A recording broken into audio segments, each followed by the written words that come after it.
त्रेता युग जो 4 युगों में से एक है। त्रेता युग में हमें कई अति शक्तिशाली योद्धाओं का उल्लेख मिलता है। आज की इस वीडियो में हम त्रेता युग के 10 सबसे शक्तिशाली योद्धाओं के बारे में बात करने वाले हैं। आपके अपनी चैनल हिस्ट्री ऑफ गॉड में आपका बहुत बहुत स्वागत है। अगर आपने अभी तक हमारे चैनल को सब्सक्राइब नहीं किया तो हमारे चैनल को सब्सक्राइब कर दीजिए, इस वीडियो को एक लाइक कर दीजिए, बेल आइकन आएगा उसे ऑल पे सेट कर दीजिएगा ताकि हमारे लेटेस्ट वीडियो सबसे पहले आपके पास पहुँचे। नंबर 10 कुंभकर्ण। कुंभकर्ण रावण के छोटे भाई थे। जो कुंभकर्ण थे वह शारीरिक बल में त्रेता युग के सबसे शक्तिशाली योद्धाओं में से एक थे। कुंभकर्ण के ऊपर देवराज इंद्र का वज्र और स्वयं भगवान शिव का रौद्रास्त्र विफल हो गया था। वह बिना किसी वरदान के बहुत ही ज्यादा शक्तिशाली थे। कुंभकर्ण ने लंका युद्ध में श्री राम की कई सारी वानर सेना का नाश अकेले किया था। उन्होंने अंगद और सुग्रीव को पराजित किया था, यहाँ तक हनुमान जी को भी घायल कर दिया था। उन्होंने लक्ष्मण जी और श्री राम जी के साथ भी डटकर युद्ध किया था और अंत में श्री राम ने इंद्रास्त्र चला के कुंभकर्ण का वध किया था। नंबर 9 मेघनाथ। मेघनाथ रावण के पुत्र थे। वह त्रेता युग के सर्वश्रेष्ठ धनुर्धारियों में से एक थे। जो मेघनाथ थे उन्होंने देवताओं के राजा इंद्र को पराजित किया था, जिसके बाद उन्हें इंद्रजीत की उपाधि मिली थी। जो मेघनाथ थे उनके पास कई अति प्रलंकारी दिव्यास्त्र थे। वह बहुत सारी मायावी शक्तियों के भी ज्ञाता थे। लंका युद्ध में उन्होंने श्री राम की कई सारी वानर सेना का नाश अकेले किया था। लक्ष्मण जी के साथ एक प्रलंकारी युद्ध भी लड़ा था। लक्ष्मण जी को मेघनाथ जैसे योद्धा का वध करने के लिए 3 दिन का समय लगा, जिससे आप मेघनाथ की शक्ति का अनुमान लगा सकते हैं। नंबर 8 रावण। रावण त्रेता युग के सबसे शक्तिशाली योद्धाओं में से एक थे। उन्होंने भगवान ब्रह्मा और भगवान शिव की तपस्या करके अनेकों वरदान प्राप्त किए थे। उन्होंने त्रिदेवों को छोड़ के बाकी सभी देवताओं को, यक्षों को, गंधर्वों को और नाग आदि को पराजित करके तीनों लोगों को जीत लिया था। जो रावण थे उन्होंने एक बार नवग्रहों को अपना बंदी बना लिया था। जो रावण थे उनके पास कई सारे प्रलंकारी दिव्यास्त्र थे। वो कई सारी मायावी शक्तियों के भी ज्ञाता थे। लंका युद्ध में उन्होंने श्री राम की कई सारी वानर सेना का नाश अकेले किया था। उन्होंने सुग्रीव और अंगद जैसे योद्धाओं को पराजित किया था। लक्ष्मण जी और हनुमान जी के साथ एक प्रलंकारी युद्ध किया था।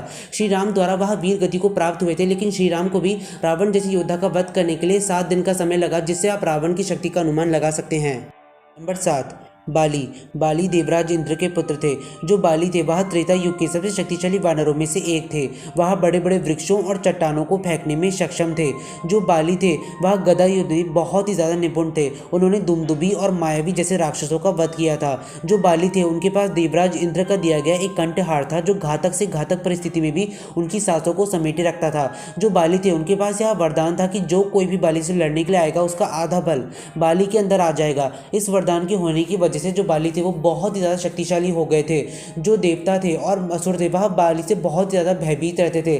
जो बाली थे उन्होंने लंका अधिपति रावण को पराजित किया था, जिससे आप बाली की शक्ति का अनुमान लगा सकते हैं। नंबर 6 कार्तवीर्य अर्जुन। कार्तवीर्य अर्जुन हैहया वंश के राजा थे। उनका एक नाम सहस्त्र बाहु भी था।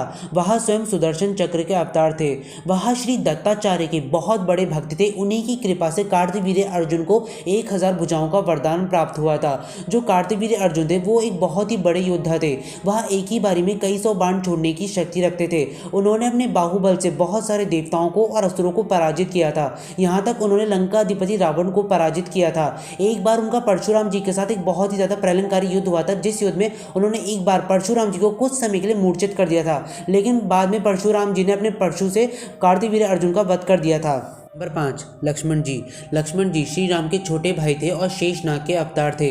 वह त्रेता युग के सर्वश्रेष्ठ धनुर्धारियों में से एक थे।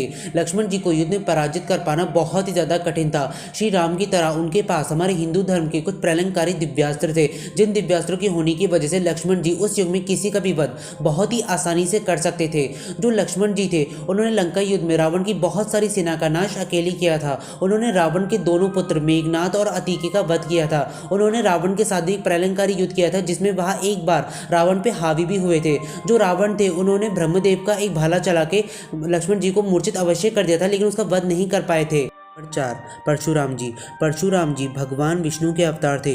उनके गुरु भगवान शिव थे। परशुराम जी हमारे हिंदू धर्म के सबसे शक्तिशाली योद्धाओं में से एक थे। उन्हें युद्ध में पराजित कर पाना बहुत ही ज़्यादा कठिन था। उनके पास भगवान शिव के दिए गए तकरीबन सभी दिव्यास्त्र थे।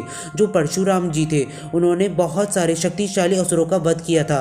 यहाँ तक उन्होंने 21 बार इस धरा को क्षत्रियों से विहीन किया था। परशुराम जी के क्रोध से देवता और असुर दोनों कांपते थे। उन्होंने कार्तवीर्य अर्जुन नामक एक बहुत ही शक्तिशाली राजा का वध किया था। यहाँ तक उन्होंने उनकी 100 अक्षौणी से भी ज्यादा सेना का नाश अकेले ही किया था। जो परशुराम जी थे वो हमारे हिंदू धर्म के सप्त चिरंजीवियों में से भी एक हैं। नंबर 3, विश्वामित्र। विश्वामित्र जी का जन्म क्षत्रिय कुल में हुआ था, लेकिन उन्होंने कई वर्षों तक गहन तपस्या करके ब्रह्म ऋषि की उपाधि प्राप्त की थी। जो विश्वामित्र थे वो हमारे हिंदू धर्म के सबसे शक्तिशाली ऋषियों में से एक थे। उस समय के तकरीबन सभी अस्त्र और शस्त्रों का ज्ञान था उनके पास। जो विश्वामित्र थे उन्होंने कई सारे देवों को और असुरों को पराजित किया था। जितने भी देवतागण थे और असुर थे वह सब ब्रह्म ऋषि से भयभीत रहते थे। जब विश्वामित्र ने सभी देवताओं को पराजित कर दिया था तब उन्होंने एक समानांतर ब्रह्मांड बनाने का फैसला किया था, लेकिन वह ब्रह्मदेव के आग्रह पर रुक गए थे। नंबर 2, हनुमान जी। पवन पुत्र हनुमान भगवान शिव के ही रुद्र अवतार हैं।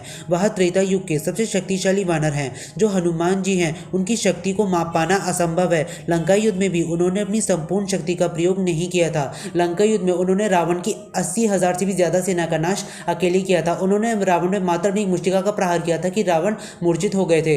दोस्तों, जो हनुमान जी थे यदि वो लंका युद्ध में अपनी संपूर्ण शक्ति का प्रयोग करते तो लंका युद्ध का अंत एक ही बारी में हो जाता। हनुमान जी ने वीरभद्र, नंदी और परशुराम जैसी योद्धाओं के साथ युद्ध किया था। यहाँ तक स्वयं भगवान शिव के साथ भी युद्ध किया था, लेकिन उस युद्ध में ना तो वह विजय हुए और ना ही उनकी पराजय हुई। नंबर 1, श्री राम। श्री राम भगवान विष्णु के अवतार थे। वह त्रेता युग के सबसे बड़े और दिव्य क्षत्रिय योद्धा थे। जो श्री राम थे वह हमारे हिंदू धर्म के सर्वश्रेष्ठ धनुर्धारी थे। उनके पास हमारे हिंदू धर्म में बताए गए तकरीबन सभी अस्त्र और शस्त्र थे। जो श्री राम थे उनके दिव्यास्त्र इतने ज़्यादा शक्तिशाली थे कि वह एक ही बारी में संपूर्ण सृष्टि का नाश कर सकते थे।